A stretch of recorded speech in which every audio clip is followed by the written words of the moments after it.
Shalom, jumpa lagi di channel YouTube Sahabat Yesus Ministry. Bersama saya Martin Kurniawan dalam program Mengasihi Tuhan dengan Akal Budi. Ini adalah sebuah program pembelajaran seputar ayat Alkitab dan iman Kristen yang berbentuk tanya jawab. Oke, seperti episode-episode sebelumnya, di mana di sini saya akan membacakan semua pertanyaan-pertanyaan yang sudah masuk dan saya akan menjawabnya secara singkat, padat, dan sejelas mungkin. Untuk itu, saudara-saudara, ikuti terus video ini sampai akhir agar saudara dapat belajar banyak dari semua pertanyaan-pertanyaan dan jawaban-jawaban yang sudah saya bagikan di dalam video ini. Kasihi Tuhan dengan segenap akal budimu. Oke, baik, kita langsung saja masuk ke pertanyaan yang pertama. Bertanya, Pak, apakah Yesus pernah berkhotbah atau mengajar dengan metode lucu-lucu atau humoris? Bagaimana korelasinya dengan khotbah sekarang yang lebih banyak menarik perhatian? Terima kasih. Ya, untuk masalah itu memang tidak pernah diceritakan atau ditulis di dalam kitab suci ya. Jadi artinya hal itu bisa iya dan juga saja bisa tidak. Ya, jadi saya ulangi, untuk masalah itu memang tidak pernah diceritakan atau ditulis secara mendetail dalam kitab suci. Jadi artinya hal itu bisa saja ya, bisa saja tidak. Semua khotbah dalam Alkitab itu disingkat-singkat. Artinya begini, artinya tidak ditulis secara mendetail ya, seperti yang sudah saya sampaikan tadi. Jadi tidak masalah sih memasukkan lelucon atau guyonan ya, humoris, asalkan ada tujuan yang bagus di dalamnya, bukan untuk sekedar melucu dan menyenangkan pendengar saja gitu. Ingat, ketika kita itu berkhotbah, ketika kita itu memberitakan Injil, kita itu bukan sedang menyenangkan pendengar, tapi kita sedang melaksanakan perintah Tuhan dan menyenangkan hati Tuhan. Itu. Nah, begitu juga dengan kesaksian-kesaksian, cerita-cerita dan sebagainya. Ya, sama seperti itu. Tapi kalau seluruh khotbah itu kemudian dipenuhi dengan hal-hal semacam itu, ya, sejatinya itu sudah bukan khotbah lagi namanya.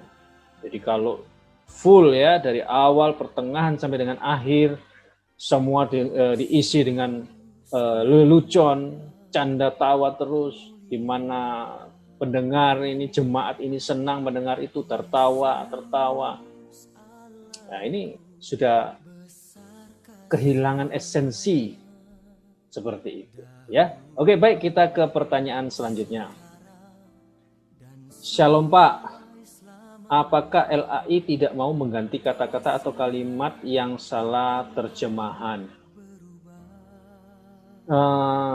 Saya tidak tahu pastinya, tetapi yang jelas jika membuat suatu terjemahan baru lagi, pastinya akan menghabiskan dana yang luar biasa. Dan kalau semua orang Kristen zaman sekarang ini banyak yang pakai atau menggunakan Alkitab elektronik, maka mereka mau dapat duit dari mana coba? Ya kan? Alkitab yang manual itu yang dalam bentuk buku kan sudah jarang disentuh kalau untuk zaman sekarang. Kebanyakan orang menggunakan aplikasi yang ada di handphone. Ya, jadi jalan satu-satunya ya kita yang harus menggunakan terjemahan-terjemahan lain, terjemahan bahasa Inggris kan juga banyak. Ya, kemudian yang tidak kalah penting yaitu langsung cek atau melihat langsung ke dalam terjemahan asli atau bahasa aslinya, baik itu bahasa Ibrani ataupun bahasa Yunani kalau di dalam perjanjian baru. Ya, oke, jadi seperti itu untuk mengatasinya. Kita bisa menggunakan terjemahan-terjemahan lain atau juga bisa menggunakan terjemahan-terjemahan bahasa Inggris, dan jika memang Anda bisa belajar untuk membaca di dalam bahasa aslinya, baik itu bahasa Ibrani di dalam perjanjian lama ataupun bahasa Yunani dalam perjanjian baru. Ya, Oke, baik, kita ke pertanyaan berikutnya. Tanya Pak, apa hubungannya penebusan dosa dengan kematian Yesus di salib? Yesus disalibkan itu untuk menebus dosa. Ya, jadi kalau saudara bertanya hubungan penebusan dosa dengan kematian Yesus itu Yesus disalibkan itu untuk menebus dosa. Ya. Oke, baik, pertanyaan berikutnya. Pak, pada Keluaran 30 ayat 33 yang dimaksud orang awam itu siapa ya, Pak? Apakah orang Kristen juga termasuk orang awam? Orang awam. Keluaran 30 ayat 33. Orang yang mencampur rempah-rempah menjadi minyak yang semacam itu atau yang membubuhnya pada badan orang awam haruslah dilenyapkan dari antara bangsanya. Jadi orang awam di sini itu maksudnya non imam, ya, orang yang bukan imam. Itu maksudnya orang awam di sini itu adalah itu. Ya, oke, baik, selanjutnya ya. Pak, orang Kristen sejati masih bisa jatuh ke dalam dosa yang mengerikan, seperti contohnya melakukan sebuah pembunuhan. Pertanyaannya, kenapa hal tersebut masih bisa terjadi ya Pak? Sedangkan kita tahu bahwa Roh Kudus tinggal di dalam orang Kristen sejati. Lalu di manakah Roh Kudus saat itu? Kenapa Roh Kudus tidak cegah atau hindarkan orang tersebut agar tak melakukan dosa yang besar seperti itu? Terima kasih. Satu hal yang harus kita pahami dan terima, yaitu bahwa Dia Tuhan selalu punya rencana yang seringkali tidak bisa kita mengerti. Ya, contohnya atau dasarnya itu kita bisa lihat di dalam Yesaya 55 ayat yang ke-8 ya.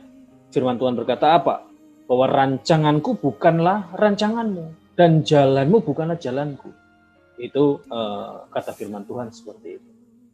Seperti tingginya langit dari bumi, demikian tingginya jalanku dari jalanmu dan rancanganku dari rancanganmu.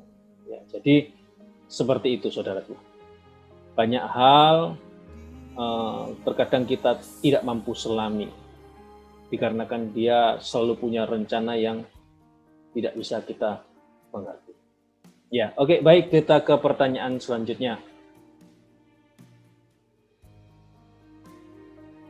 Pak, apa hubungan kematian Yesus dengan penebusan dosa? Yesus mati di kayu salib, lalu kenapa dosa kita yang terampuni? Kenapa dosa kita yang terampuni?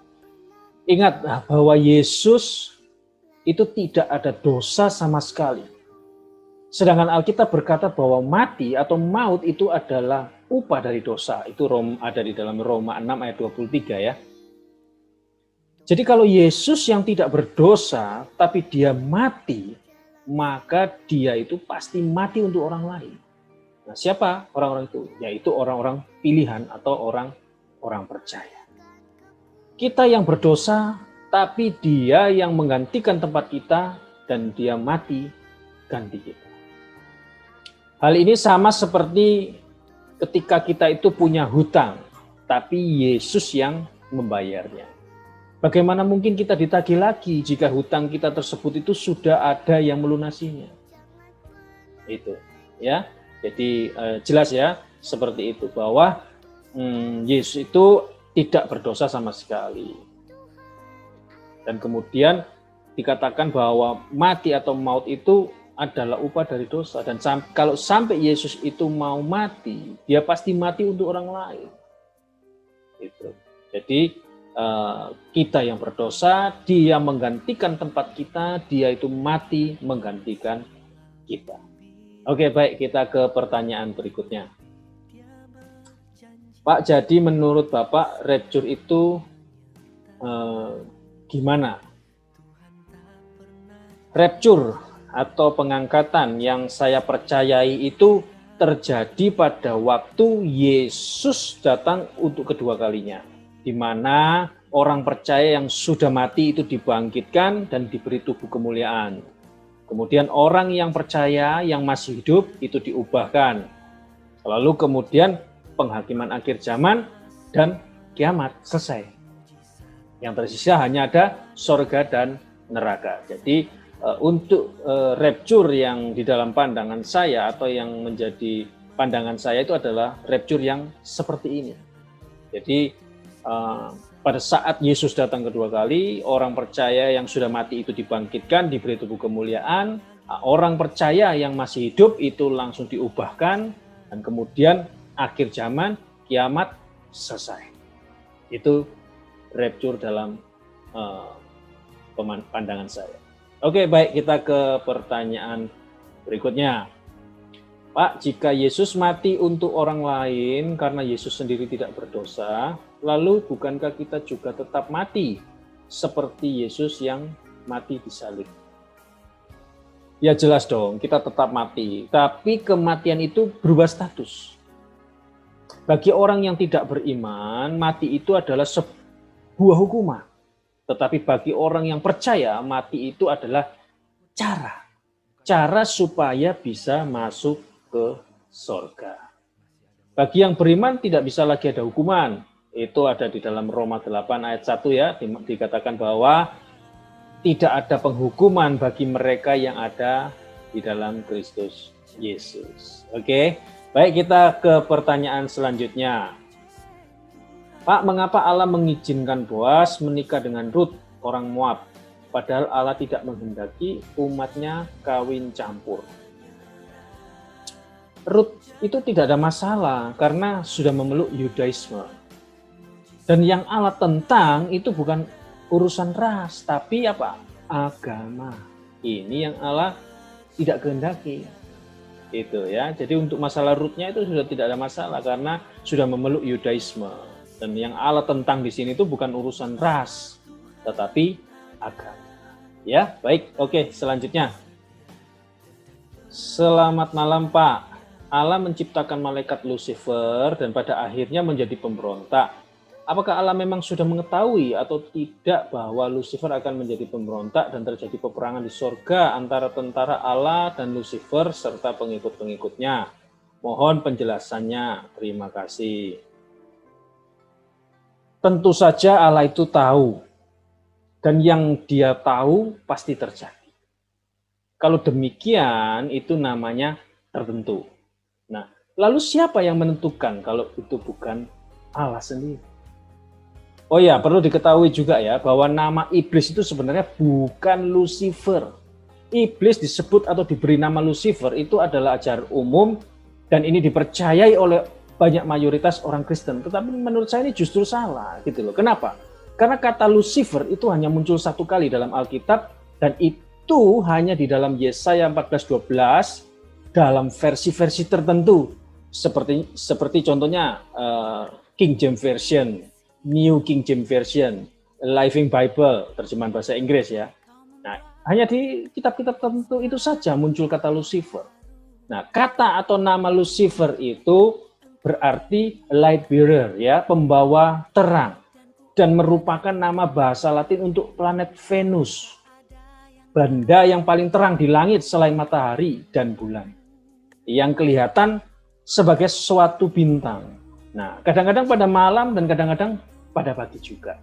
Ya, ini saya ambil dari The New Bible Dictionary. Itu arti kata nama Lucifer itu seperti itu. Dan kalau sampai iblis itu diberi nama Lucifer yang artinya pembawa terang, bukankah ini justru sangat tidak pantas kan?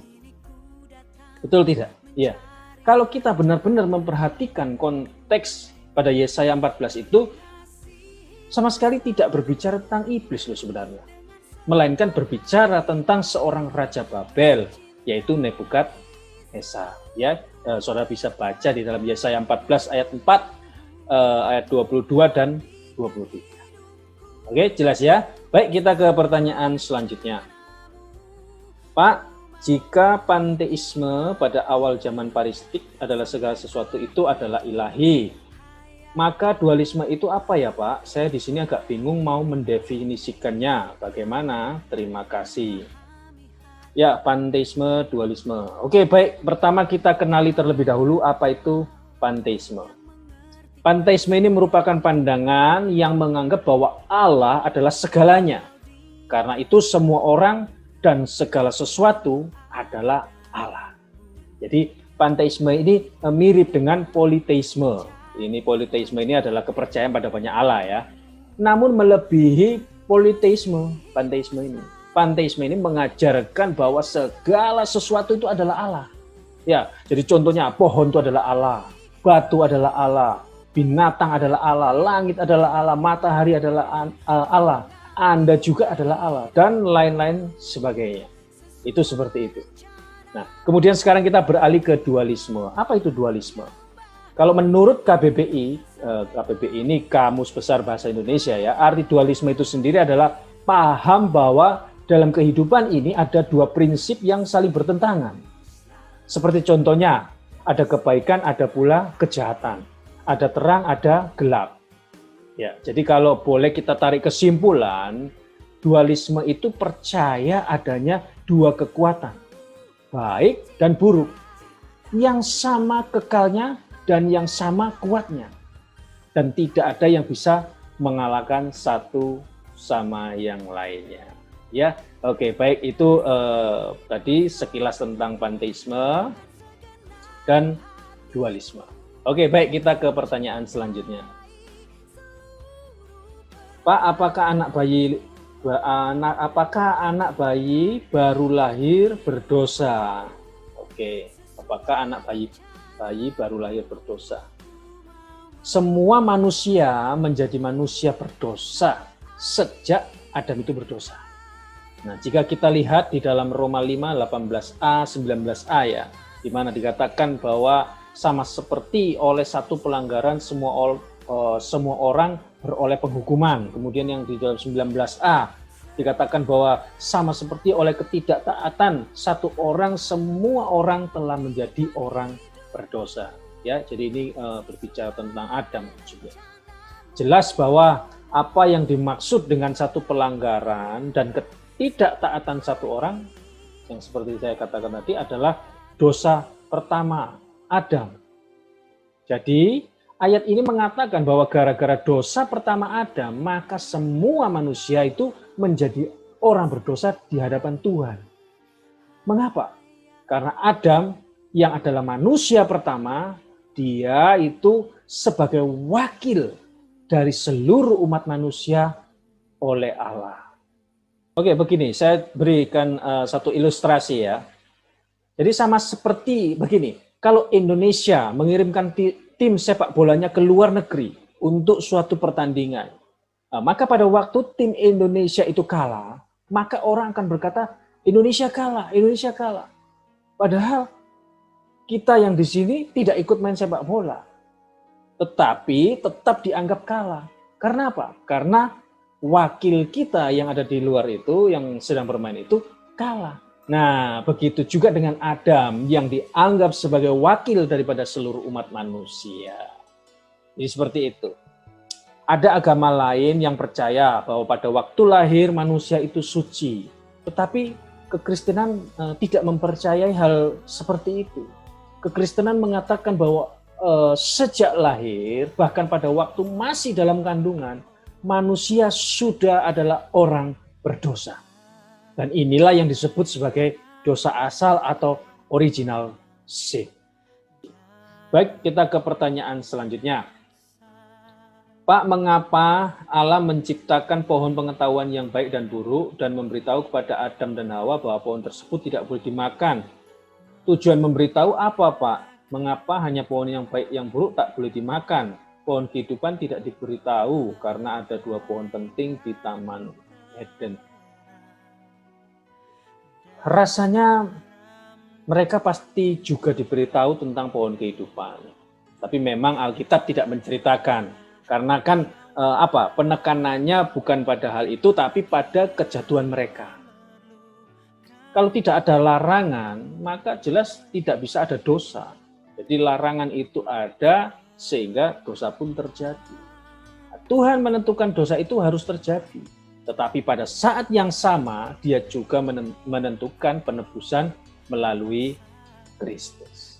Ya, jelas ya? Oke, jadi baik seperti itu kita ke pertanyaan berikutnya.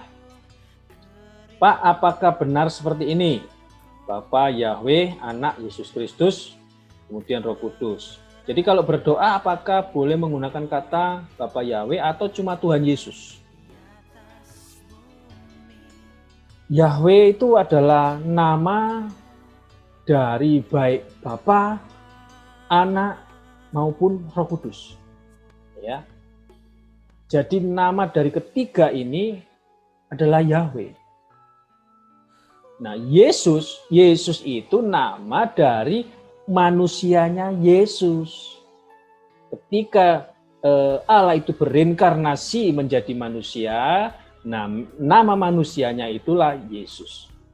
Tapi ketika dia Allah, namanya satu ini, Yahweh.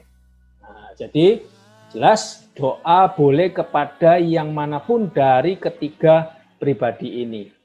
Baik Bapa, Anak maupun Roh Kudus. Oke? Ya, pertanyaan berikutnya. Pak mau bertanya, apakah kehendak atau rencana Bapa, Yesus dan Roh Kudus bisa berbeda atau bertentangan? Bisa berbeda atau bertentangan. Kehendak Bapa, Anak, dan Roh Kudus pasti selalu sama. Tidak bisa berbeda-beda. Kehendak manusia Yesus yang bisa berbeda. Tetapi karena dia itu suci, maka akan selalu menyesuaikan dengan kehendak Bapa atau Allah. Seperti pada waktu dia berdoa di Taman Getsemani. Itu contohnya seperti itu. Ya. Oke, kita ke pertanyaan yang selanjutnya. Pak, tanya Pak. Apa benar gereja Katolik atau Ortodoks itu adalah gereja paling kuno atau tertua? Ya, coba saudara bisa baca ya di dalam Kisah Para Rasul 11 ayat 26. Di mana firman Tuhan berkata, mereka tinggal bersama-sama dengan jemaat itu 1 tahun lamanya sambil mengajar banyak orang. Di Antiochialah murid-murid itu untuk pertama kalinya disebut Kristen. Ya. Jadi sejak zaman Perjanjian Baru, orang-orang yang percaya kepada Kristus dan menggunakan kitab suci sebagai dasar hidup atau kepercayaan mereka itu disebut Kristen. Ya, bisa lihat di situ. Mereka ini adalah jemaat mula-mula. Bukan disebut Katolik ataupun Ortodoks, tetapi apa? Kristen. Perhatikan bahwa Kristen itu sudah ada pada abad pertama jauh sebelum Roma Katolik atau Ortodoks ada. Ya, ini perlu diketahui karena banyak orang Kristen yang mengira bahwa Roma Katolik ada lebih dahulu dan Kristen merupakan suatu agama baru yang memberontak terhadap Roma Katolik.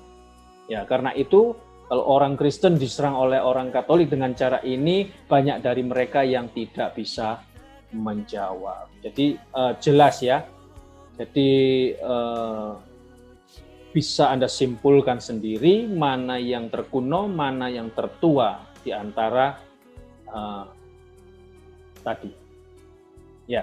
Ya, mudah-mudahan setelah ini kita bisa menjadi lebih smart dan bisa menjawab ketika menjumpai pertanyaan atau serangan-serangan mengenai masalah ini. Oke, baik saudara-saudara, ini tadi adalah pertanyaan dan jawaban terakhir untuk episode kita kali ini. Untuk saudara-saudara yang memiliki pertanyaan seputar ayat Alkitab dan iman Kristen, silakan tinggalkan atau tulis pertanyaan saudara di dalam kolom komentar. Dan saya akan menjawabnya di episode-episode yang berikutnya. Oke, tetap semangat, tetap setia, tetap percaya kepada Tuhan Yesus apapun yang terjadi. Tuhan Yesus memberkati. Shalom.